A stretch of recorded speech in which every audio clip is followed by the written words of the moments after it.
So welcome back to our channel 1-2-Step. In this video, I'm going to be teaching you guys on how you can turn your WEBTOON into English. So guys, if your WEBTOON was first seen in a different language and you want to change it back to English, then this video is for you. So all you need to do is just open WEBTOON first. And once you're there, as you can see, it's not in English. You just go ahead and look at the lower bar, and there you can see this 3-lined option, and once you tap there you'll see even more options. And guys, the second option right next to the magnifying glass is this, and this is settings. And once you scroll down, you'll find the language option. So the language option is right here, the first one.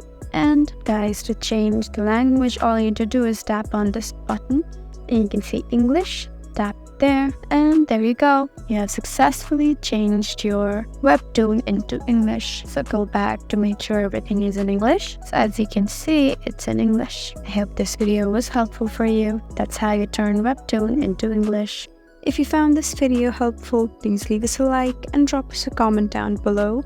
And if you want more helpful videos like these, then please subscribe to our channel. We'll see you again next time. Thank you for watching.